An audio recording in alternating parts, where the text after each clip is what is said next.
Antes de começarmos a nossa aula, eu quero repassar algumas dicas a vocês para que vocês não acabem se dispersando no decorrer da aula. Procure um lugar silencioso, um local reservado. De preferência, assistam a aula, caso seja possível, com fones de ouvido. Acompanhem a aula com o livro de vocês. Peguem um caderno para anotações. E boa aula! Então, na aula de hoje, nós iremos abordar o tema A Origem da Vida, que é referente ao capítulo 4 do nosso livro de ciências. Então, nessa aula, nós vamos trabalhar hipóteses sobre a origem da vida. Dentro dessas hipóteses, nós vamos abordar temas como criacionismo, abiogênese e biogênese, e também abordaremos o tema os primeiros organismos vivos que surgiram em nosso planeta. A atividade referente a essa aula encontra-se nas páginas 65, 66 e 67 do nosso livro de ciências, turma, ok? A origem da vida no planeta Terra é, sem dúvidas, um assunto que intriga toda a humanidade. Várias já foram as hipóteses, as ideias criadas para exemplificar tal evento. Porém, até os dias atuais, nenhuma foi completamente comprovada.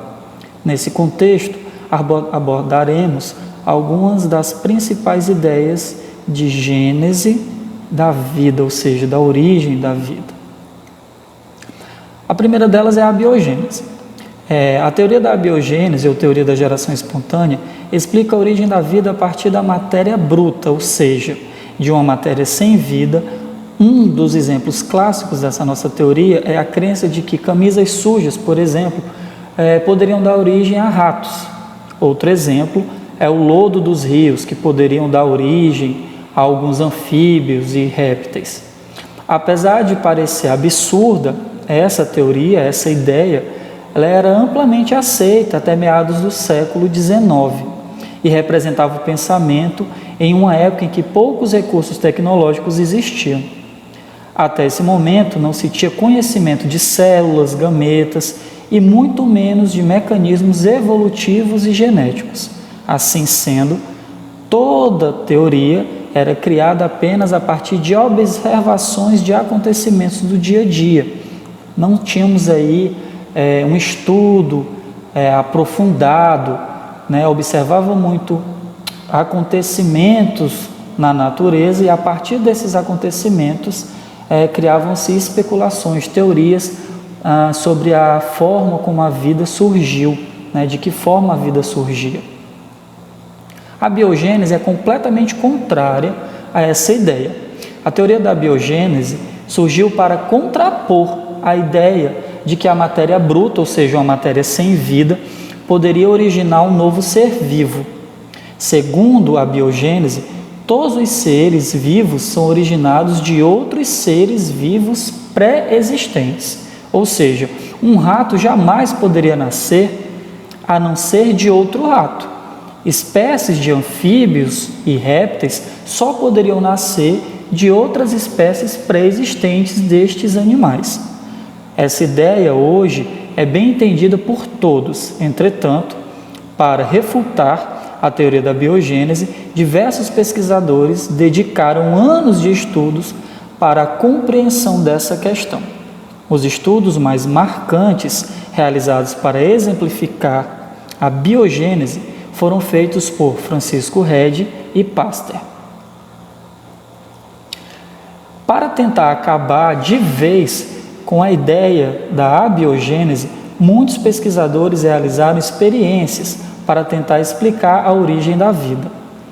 Um dos primeiros experimentos realizado foi por Francisco Redi. Este pesquisador colocou carne no interior de frascos cobertos com gaze e em frascos descobertos. Com o tempo, larvas surgiram nos frascos abertos, que não havia nenhum tipo de proteção. Mas nada aconteceu nos frascos fechados. Redi percebeu a visitação de moscas nos frascos abertos, o que sugeria que provavelmente as larvas eram alguma fase de vida desse animal e não que as larvas surgiam a partir da carne. Esse experimento foi, sem dúvida, um grande avanço para a aceitação da biogênese. Com o descobrimento de seres microscópicos, começou-se a contestar novamente a ideia da abiogênese por parte de alguns pesquisadores. Iniciou-se então vários outros estudos para compreender a origem desses seres. Entre esses pesquisadores destacou-se Lavoisier Pasteur. O experimento de Pasteur foi feito a partir de um caldo nutritivo em um frasco de vidro. Posteriormente, o gargalo foi esticado e o caldo nutritivo foi fervido para matar todos os micro-organismos. Com o tempo, observou-se que nada surgia no interior do frasco. Entretanto, após a quebra do gargalo, houve a proliferação de micro-organismos. Isso sugeria que no ar existiam micro-organismos que, em contato com o líquido, desenvolviam-se. Antes de darmos continuidade à nossa aula, vamos fazer aqui um breve resumo. Falamos no primeiro momento sobre duas teorias, a abiogênese e a biogênese. A abiogênese, ela afirmava que uma forma de vida poderia surgir a partir de uma matéria bruta, ou seja, de uma matéria sem vida. Foram dados vários exemplos em relação a isso. Uma camisa suja dá origem a um rato, por exemplo. A biogênese já afirmava o contrário. Uma forma de vida só poderia surgir a partir de outra pré-existente. Para darmos continuidade à nossa aula, vamos falar um pouquinho também sobre o criacionismo. O criacionismo ele defende a ideia do fixismo. Para os fixistas, não houve evolução das espécies, por exemplo. Para os fixistas, Darwin não tinha embasamento nas suas afirmações, porque para os fixistas não houve evolução. Tudo e toda forma de vida que há foi criada por um ser divino, por algo milagroso, por exemplo. Daremos continuidade à nossa aula. Prestem atenção nos slides, bastante atenção, porque teremos atividades baseadas nesse nosso assunto. Dando continuidade à nossa aula, iremos agora falar sobre panspermia cósmica. Quando falamos em origem da vida, sempre há muitas dúvidas e teorias. Uma das mais conhecidas e aceitas é a da evolução química, que propõe que a vida surgiu nos oceanos da Terra primitiva. Porém, diversas pesquisas sugerem que as substâncias que contribuíram para a formação das primeiras formas de vida podem ter chegado ao nosso planeta e não terem sido formadas necessariamente aqui. Essa é a chamada panspermia cósmica. Segundo a teoria da panspermia, existiram partículas de vida que teriam caído na Terra acompanhadas de cometas e meteoros. Essas partículas teriam sido como esporos prontos para germinar aqui em nosso planeta. Acredita-se que essa hipótese tenha sido proposta inicialmente no século V a.C. Essa teoria apresenta ainda diversas outras dúvidas, tais como de que forma esses micro-organismos viajaram no espaço, suportando todas aquelas situações adversas. Além disso, como eles foram formados em outros locais. Baseando-se nessa teoria, pode ser que toda a galáxia tenha sido bombardeada com essas formas de vida ou substâncias precursoras. Portanto, não há motivos para que não possa existir vida em outros planetas. Vamos falar agora sobre a hipótese de Oparin e Haldane. A hipótese mais aceita atualmente para explicar a origem da vida no nosso planeta é a de Oparin e Haldane. Esses dois pesquisadores, de maneira independente, porém muito semelhante, propuseram que a Terra apresentava uma atmosfera diferente no passado e que a ação de diferentes fatores culminou, ou seja, resultou, na formação de moléculas simples, as quais deram origem à vida em nosso planeta. A atmosfera primitiva, de acordo com Oparin e Haldane, era composta basicamente por amônia, hidrogênio, metano e vapor de água. O oxigênio surgiu em nossa atmosfera muito depois, por conta aí do processo da fotossíntese. O vapor de água era essencial para a formação de nuvens, que se precipitavam, ocasionando as chuvas, o que permitiu que a superfície da Terra recebesse água.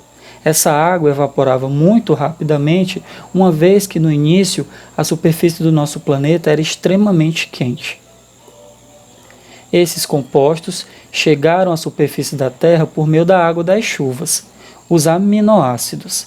Em condições adequadas, deram origem às estruturas semelhantes a proteínas. Essas proteínas foram acumulando-se nos oceanos em formação e deram origem aos chamados coacervados, que seriam agregados de proteínas rodeados por água. Com o tempo, esses agregados tornaram-se cada vez mais estáveis e complexos, ou seja, começou a ocorrer uma evolução, e passaram a se duplicar, resultando nos primeiros seres vivos. Uma outra situação é que dois pesquisadores, Milley e Urey, em 1953, montaram um experimento para recriar as condições da Terra primitiva proposta por Oparin e Haldane. Nesse experimento, os pesquisadores foram capazes de produzir aminoácidos e também outros compostos orgânicos, comprovando, desse modo, que a ideia de Oparin e Haldane poderia estar correta e que a molécula orgânica poderia ser formada naquelas condições. Falando mais um pouquinho sobre esse experimento de Milley e Urey, olha só que interessante.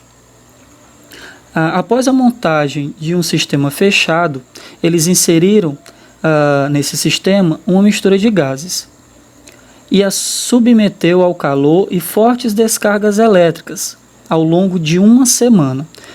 Ao final do período, um líquido de cor avermelhada se acumulara na parte inferior do aparelho. Analisando, Miller encontrou substâncias orgânicas simples, que foram justamente as citadas anteriormente, os aminoácidos, que são fundamentais à vida. Temos aí a molécula de um aminoácido. Vale salientar, no entanto, que atualmente sabe-se que a atmosfera primitiva não seria exatamente aquela como proposta por Oparin e Haldane. É válido ressaltar que experimentos realizados em outras condições da atmosfera também foi possível produzir moléculas orgânicas. Então chegamos ao final desta aula. Espero que vocês tenham conseguido compreender o máximo possível que foi explicado. Caso não tenham compreendido tanto o conteúdo, tenha restado alguma dúvida, assista o vídeo novamente, analise as anotações que vocês realizaram durante a aula. Acompanhe a aula pelo livro de vocês, não esqueçam desses recursos, ok? Mas vamos fazer aí um resumo em relação ao conteúdo da aula. Nós falamos sobre teorias que foram utilizadas para tentar justificar a origem da vida do nosso planeta.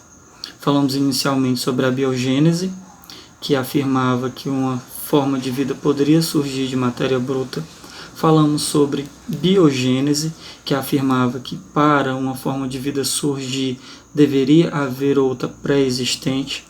Falamos sobre o criacionismo, que defende a ideia de que uma força divina, uma espécie de milagre, deu origem à vida no nosso planeta. Falamos também sobre a panspermia cósmica, que afirma que a forma de vida que existe no nosso planeta hoje veio do espaço. Falamos também sobre alguns cientistas que contribuíram na defesa dessas teorias que anteriormente foram citadas. Demonstramos alguns experimentos. Agora, alunos, não esqueçam, ok? A videoaula em si, ela não vai ser suficiente para o aprendizado de vocês. Então, reserve um tempo para revisar tudo que foi trabalhado nesta aula por meio do livro de vocês. Tiveram dúvidas? Me mandem as dúvidas de vocês pelo Google Sala de Aula, pelo Google Classroom. Agora é o momento de vocês. Espero que vocês estejam todos bem e até a próxima aula.